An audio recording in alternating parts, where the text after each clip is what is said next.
Soy Fernando Díaz Villanueva. Hoy es 6 de enero de 2017 y esto es La Contracrónica.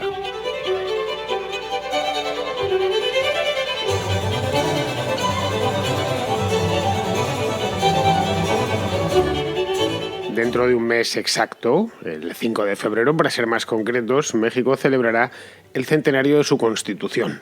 La Constitución mexicana, como ya conté en la contrahistoria de las dos que hice sobre la Revolución Mexicana durante el mes pasado, pues hace 100 años, justo este año, y supongo yo que lo van a celebrar y lo conmemorarán como la ocasión merece. Es una de las constituciones más antiguas del mundo. Ahora bien, si nada cambia en la calle, lo van a celebrar con otra revolución, en este caso la revolución de la gasolina. El país lleva desde que empezó el año, en concreto desde la última semana del año pasado, de 2016, sufriendo protestas por la subida del precio de la gasolina. Al fenómeno los mexicanos lo han dado en llamar gasolinazo. Si hubiera sucedido en España lo hubiéramos llamado igual, y estoy convencido que en Argentina, en Uruguay, en Colombia, en cualquier país hispano le hubiéramos puesto el sufijo azo. Bien, este gasolinazo se ha traducido hasta la fecha en centenares de detenidos y hasta en algunos muertos. En fin, ya sabemos todos que cuando pasa algo en México pasa a lo grande. Es el país de la desmesura y quizá precisamente por eso nos gusta tanto. La cuestión es que esto del gasolinazo no podía pasar en peor momento para el presidente, para Enrique Peña Nieto, que es quizá el presidente más impopular de toda América, con permiso de Nicolás Maduro.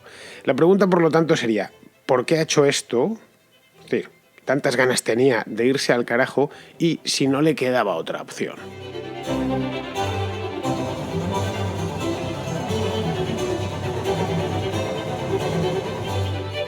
Que suban la gasolina de golpe, como es el caso de México, un 15, un 20%, así de una tacada, pues eso le jode el bolsillo a cualquiera. Hasta ahí creo que estamos todos de acuerdo, a no ser, claro, que seas, pues qué sé yo, Carlos Slim o Ricardo Salinas. Esto descuadra el presupuesto del más organizado de los padres de familia. Así de golpe, ¿no? Pues la gasolina pasa de pasar, qué sé yo, 15 a 18 pesos, pues se nota, entre otras cosas, porque la vida moderna nos la pasamos todo el día de aquí para allá manejando, que dirían en México, y grandes distancias, entonces se consume mucho más que un depósito o mucho más que un litro. Estamos hablando de los 16 pesos, pues es el coste por litro.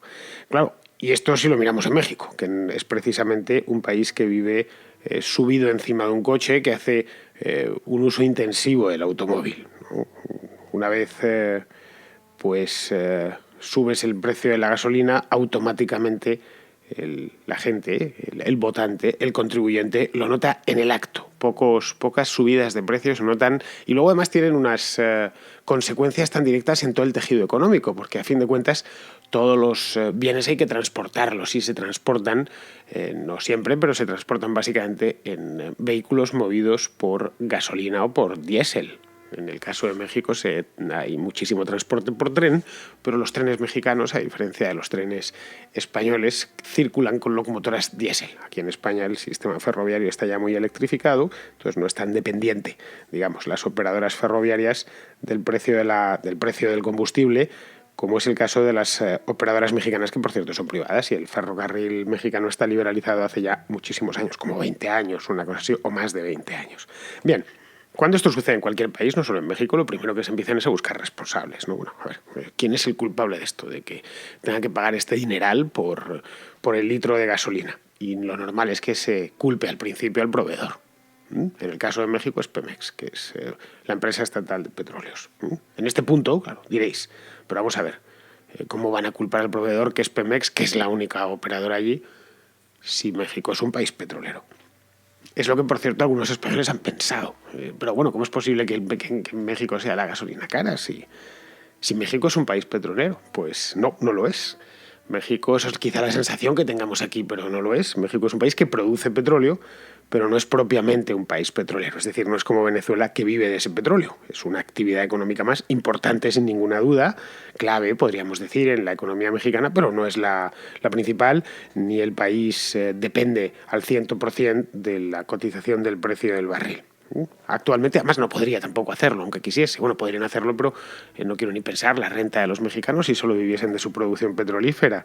Actualmente debe rondar, no lo sé exactamente el dato de 2016, que probablemente no haya salido, pero debe rondar los 2 millones de barriles al día, quiero decir. Eso es lo que produce México, que es mucho, sin ninguna duda. Unos 2 millones de barriles, pues con eso se podría... Bueno, a España le sobraría petróleo muchísimo si produjese el país 2 millones de barriles. La cuestión es que México tiene como 120 millones de habitantes. Claro, eso hay que tenerlo en cuenta, que emplean parte de ese petróleo, una parte considerable. Para hacernos una idea, ¿cuánto petróleo produce Arabia Saudita? Arabia Saudita produce unos 10 millones aproximadamente, que es más o menos lo de Rusia. Claro, Rusia sí está muy poblado, pero Arabia Saudita no, o la propia Venezuela. Venezuela solo tiene 30 millones de habitantes y, ojo, no produce 10 millones de barriles, ya le gustaría a Maduro, pero bueno, no lo sé. Kuwait es un país pequeñito, minúsculo, que debe de tener 3-4 millones de habitantes y produce 3 millones, es decir, 3 millones de barriles día. Produce 1 millón más que el propio México. De Kuwait sí podemos decir que es totalmente, y sin miedo a equivocarnos, que es un país petrolero. Los pozos mexicanos, además, están en pleno declino. Es decir, que van cada vez menos, producen cada vez menos. Producen aproximadamente 1 millón menos de barriles al día que hace 10 años. Esto, números aproximados. Luego ya tenemos 3 factores clave metidos en la matriz, ¿no? Por un lado, una producción grande, pero no gigantesca. Es decir, la producción de México no es la Arabia Saudita, ni muchísimo menos, está bastante lejos. Una población millonaria que además sigue creciendo. México aumenta por millones su número de habitantes cada año, y pozos en declino, es decir, pozos que están en decadencia, que cada vez producen menos.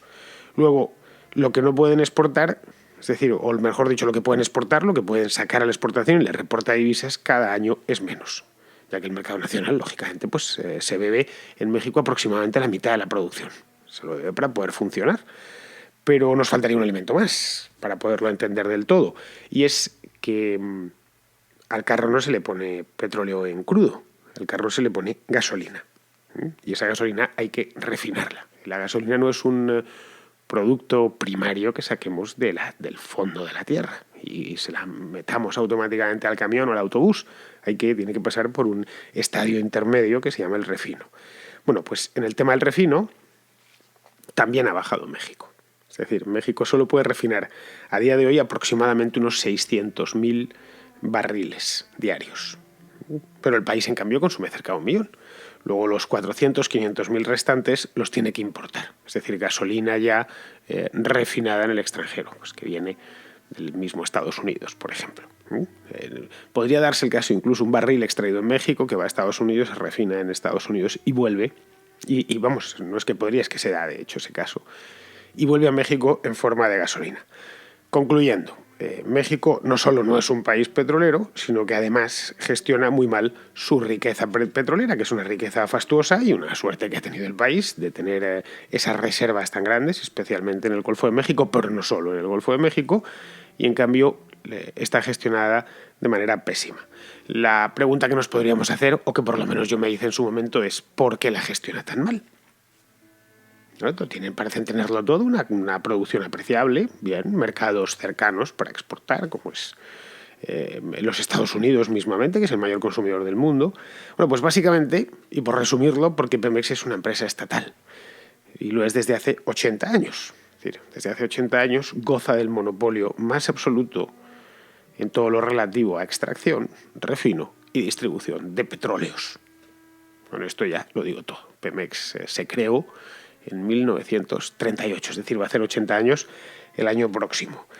Y es aquí donde aparece, en este punto, después de hecha la presentación, es donde aparece la reforma energética que anunció el presidente actual, Enrique Peña Nieto, poco después de llegar al poder, el mismo año 2013, ¿no? Hace 3 años y medio, y que incluye una liberalización parcial de este mercado. Repito, liberalización parcial, no completa. A partir de este año, el precio de la gasolina no lo va a fijar el gobierno, como ha venido haciendo hasta ahora, sino el mercado. Es decir, las fluctuaciones del mercado pues son las que marcarán al final el precio de la gasolina, como sucede, por ejemplo, en España. En España el gobierno no marca el precio de la gasolina, sino pues el precio del petróleo. Por eso se suele decir, cuando vemos que el petróleo sube, España no produce petróleo absolutamente nada. Lo digo por si me está escuchando algún mexicano. De 0 barriles, bueno, 0 no, pero muy poquitos. Es decir, creo que el único pozo que hay en toda España está en el delta del Ebro y produce no sé si es el 0,5 del consumo nacional. Nada, indespreciable estadísticamente. Entonces, los españoles es muy habitual que estemos siempre mirando cómo está el precio del petróleo, porque eso va a repercutir directamente en el precio de la gasolina. Y si baja, pues uno piensa, bueno, pues el mes que viene ya estarán más baratas, o si sube, lo mismo. Bueno, cuando sube no es el mes que viene, es la semana siguiente, ya se han encargado de ponerlas un poco más caras. Y hay diferencias entre las gasolineras. No es lo mismo llenar el depósito en BP que hacerlo en Repsol o en Cepsa, etcétera. Uno más o menos sabe. No es lo mismo rellenar el depósito en la costa del Mediterráneo que hacerlo en la costa del norte o en el interior del país, en grandes ciudades que en pueblos. Las diferencias son pequeñas, pero siempre las hay. De hecho, hasta se puede encontrar en Internet guías donde están las gasolineras más baratas de España.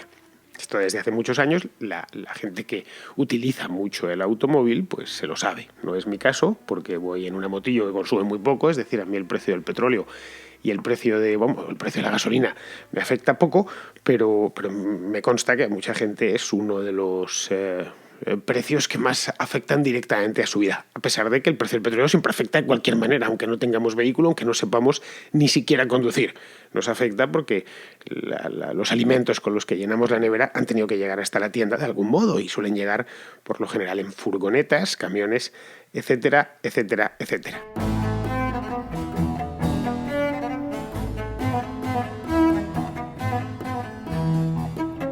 Bien, pues lo que quiere hacer el gobierno de Peña Nieto, o lo que va a hacer, no es lo que quiere, lo quería hacer en 2012, lo va a hacer ahora. Creo que empieza en marzo la liberalización, la reforma, o por lo menos esta parte, la reforma energética mexicana es mucho más amplia, contempla muchas más cosas, no solo la gasolina. Pues lo que quiere hacer es este modelo de competencia entre distintas operadoras, la distribución, que funciona, me he dicho en España, pero en Estados Unidos pues funciona igual en muchísimos países. Yo creo que en prácticamente todos los del primer mundo funciona así. Pues implantarlo en México. Eso, con la idea de que los precios bajen, que la competencia ayude a que los precios bajen. Y eso sucede, se verifica allá donde en México, en Estados Unidos, de hecho, la gasolina es más barata que en el propio México, incluso cuando Estados Unidos necesitaba importar grandes cantidades de petróleo todos los años. La competencia siempre es buena y tiende a tirar a los precios a la baja. Esto, supondrían, o va a suponer en México, si no se carga la reforma antes, claro, va a suponer, que habrá gasolineras de Pemex como hasta ahora, pero también se encontrará de Exxon, de Gulf, de BP, Shell, supongo, las grandes, pues se meterán en el mercado mexicano, que es muy grande y es un mercado muy interesante desde el punto de vista comercial, a competir. Con esta maniobra, diréis, ¿y para qué lo hace? ¿Cuál es la idea? ¿Que quiere que los mexicanos paguen menos por la gasolina? Bueno, pues sí, también, ¿no? Pero sobre todo lo que busca el gobierno es aminorar un poco el déficit y la deuda. Peña Nieto, una de las cosas que ha hecho y por lo que se ha recordado es por llevarse el déficit público a las estrellas y hacer algo parecido con la deuda pública. Es decir, México debe rondar actualmente, está muy por encima del 50% y el déficit debe rondar el 4 o el 5, que son números alarmantes para un país como México. A ver, que no es Alemania. Alemania sí se puede permitir una deuda soberana del 100% y del 120%, pero no un país, no voy a decir del tercer mundo, porque México no es un país del tercer mundo, del segundo mundo en todo caso, pues no puede. Carece de esa capacidad su gobierno, pues bien, se han metido y le han dado instrucciones, o le han dicho ya que si no, pues la calificación del gobierno de México se va a ver perjudicada y eso va a impedir que puedan endeudarse a bajo precio. Es decir, las calificadoras de deuda, pues ya sabéis, Moody's y compañía, Fitch y demás, pues harán con el bono mexicano lo que no le gustaría a Peña Nieto que hagan. Calificarlo de manera negativa, y eso implicaría que el gobierno mexicano podría gastar menos. Porque en toda esta historia, al final, como buen político que es, Peña Nieto lo centra todo en los ingresos y no en los gastos. No se le ha visto ninguna intención de recortar el gasto federal, que es altísimo, disparatadamente alto. Más todo lo que se va por corrupción, que los mexicanos no se cansan de denunciarlo. Bueno, pues la idea, quitando todo eso, todas esas consideraciones, laterales, la idea que tiene Peña Nieto es que bajen los precios. Y yo estoy convencido que lo harán. porque siempre bajan en este aspecto. Pero claro, no van a bajar de un día para otro. Después de 80 años de monopolio y de tener un solo operador. A ver, me explico. El precio de la gasolina incorpora otros muchos precios, por si no nos había quedado claro. Ya os he dicho antes que eso no se saca debajo de la tierra, debajo del jardín de casa, y se lo ponemos, se lo echamos a la camioneta. No, ni muchísimo menos. Incorpora el precio del barril, lógicamente, el barril de petróleo, el barril de crudo, que es la base, ¿no? La materia prima base. Incorpora el precio del transporte, ya sea a través de un oleoducto o un petrolero, un barco petrolero, una cosa así, incorpora su refino para convertirlo en gasolina. La distribución, una vez está el petróleo convertido en gasolina, pues hay que subirlo en un camión y llevarlo y distribuirlo de una parte a otra del país, llevarlo hasta las gasolineras. Bueno, amén de los márgenes comerciales de todas estas actividades, porque tanto el pozo como el barco petrolero, como la refinería, etcétera, pues hacen ese trabajo, están en ese negocio para ganar dinero, no para que lo comido y lo servido sean lo mismo. Entonces hay que añadirle márgenes comerciales por todos los lados y los impuestos, obviamente, que en México son altos en comparación con otros países, pero bajos si los comparamos, por ejemplo, con los que hay en Europa. Aun con todas, son altos si miramos el nivel de salarios de México. Es decir, al mexicano le cuesta más llenar el depósito que al español. Creo que me pareció ver, no sé si fue ayer, que lo que le costaba a un mexicano llenar el depósito necesita, con salario mínimo, necesita aproximadamente, creo que eran 8 o 9 días de trabajo. Mientras que para el español medio es un día y medio, con el salario mínimo y en un tanque normal de un cochecito utilitario pequeño, etcétera. Bueno, no lo vi en una web mexicana. Es decir, que para el mexicano normal y corriente le supone más esfuerzo que para un alemán o para un francés o para un español. Es decir, los impuestos allí se dejan sentir. En México, y esto lo pillé también de una web, estos costes de distribución se distribuirían más o menos de la siguiente manera. Es decir, por un lado tendríamos el 45% al margen del crudo. La gasolina, para no meterle más escalones, sería la gasolina ya propiamente refinada, sería puesta, pues de salida de la refinería. Luego tendríamos un 15% en transporte y distribución y el resto serían impuestos. Que en México hay dos tipos de impuestos para la gasolina. Uno se llama IEPS, que es las siglas responden a impuesto especial sobre la producción y servicios. Es lo que en España llamamos impuestos especiales o impuesto especial de hidrocarburos, simplemente. Allí se aplica, creo que también al tabaco, a las bebidas alcohólicas. El clásico impuesto especial. Y luego el IVA, es el impuesto normal del valor añadido. Es decir, a los impuestos nunca les va a afectar ninguna liberalización, a no ser que el gobierno decida quitarlos, que sea la liberalización total. No va a ser el caso, pero al resto de la cadena sí. Es decir, si liberalizas, metes nuevos operadores, a la otra parte, al transporte, hasta al propio refino, lo vas a hacerles competir y vas a hacer que baje el precio, o bajará el precio. Pero claro, mucho antes de que el precio baje, es decir, de que eso se sienta en el bolsillo del que pone gasolina, lo que la liberalización saca a la luz, o va a sacar a la luz en México, y si no al tiempo, es la desastrosa gestión de Pemex, como estamos viendo o como vamos a ver en breve. Es decir, Pemex produce cada vez menos petróleo, cada vez lo refina menos y lo almacena en menor cantidad. Esa es la realidad, pues yo he visto que ya he comentado que esto es una cadena de valor larga, o más larga de lo que normalmente se imagina. Bueno, por no hablar obviamente de fallos sistemáticos en la planificación de infraestructuras. Caramba, 80 años. Es que 80 años de los mismos tipos de políticos sacando, distribuyendo y vendiendo petróleo. Pues nos podemos imaginar los resultados. En fin. Bueno, no digamos ya corrupción y despilfarro. Que eso, si buscamos en Google Pemex corrupción, no os quiero ni contar lo que aparece ahí, pero no de ahora, ni de hace un año, ni dos, desde siempre, desde que se fundó aquella compañía. Es decir, la corrupción y el despilfarro son inherentes no a Pemex, sino a toda empresa estatal, da igual del país que sea, chuleada por políticos. Es decir, donde una empresa que trabaja esencialmente, el caso de Pemex, hombre, no llega al extremo de PDVSA, que eso directamente los bolivarianos la han arruinado, pero es, digamos, la hucha del Estado mexicano. Ya ha estado siendo la hucha del Estado mexicano durante mucho tiempo. Entonces, aquí tendríamos otra cuestión, ya final, para terminar con este asunto. ¿Qué es lo que va a pasar? Es decir, ¿va a seguir subiendo la gasolina en México? Pues no lo sé porque no soy adivino. No sé si a partir de febrero pues estará en lugar de 16 pesos la Magna, pues se pondrá a 20 pesos o bajará a los 14. No tengo ni idea. Lo que sí puedo hacer es, valerme de algunos datos que están ahí, que son públicos y que simplemente hace falta cruzar para suponer que si nada cambia y todo se mantiene como hasta ahora, es decir, ceteris paribus, con todas las cosas igual, el resto de las cosas igual, la gasolina en México, no digo solo en México, sino en el resto del mundo, no solo no va a bajar, sino que se va a mantener o directamente a subir. Y esto tiene su explicación. Básicamente son dos indicadores, la mar de sencillos y que están... De hecho, cualquier mexicano normal los conoce. El primero es que el petróleo se ha recuperado tímidamente. El precio internacional del barril, que bajó muchísimo el año pasado y este año parece que empieza el año con un poquito de fuerza, tampoco demasiada, pero está ya por encima de los $40 y...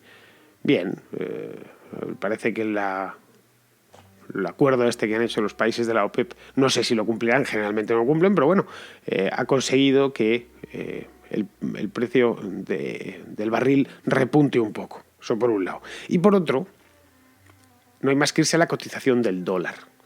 México es un país tremendamente dependiente del dólar, muchísimo. Actualmente el dólar está a $1 por encima de 20 pesos, 21 pesos exactamente ayer. Te lo fui a mirar exactamente. Esto sucedió, creo que lo pasó de la barrera de los 20 pesos en el mes de octubre o noviembre. Y esto, pues, claro, automáticamente lo van a notar y lo van a sentir mucho. Y va a impedir, entre otras cosas, que el precio de la gasolina baje. A eso sumémosle el efecto Trump y ya tenemos el retrato completo. En fin, a Peña Nieto le quedan 2 años más en la residencia de Los Pinos, 2017 y 2018. A finales de ese año tendrá que desalojar. Y me da a mí que van a ser movidos, bastante movidos. No sé si os he dicho alguna vez que mi amigo Alberto Garín, antes de vivir en Guatemala, vivía en Jordania y conoce muy bien todo Oriente Medio porque como es arqueólogo pues ha estado por esos sitios de Dios donde uno excava y saca piedras debajo de la tierra y cosas así.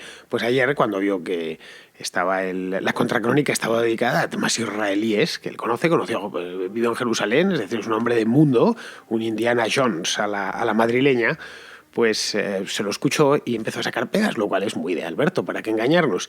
Y me ha mandado un audio, muy educado, eso sí, como todo lo que hace Alberto, para corregirme algunas cosas. Anticipo ya, antes de que escuchéis el audio, que tiene razón en todas. Algunas observaciones sobre tu podcast de Israel e ISIS.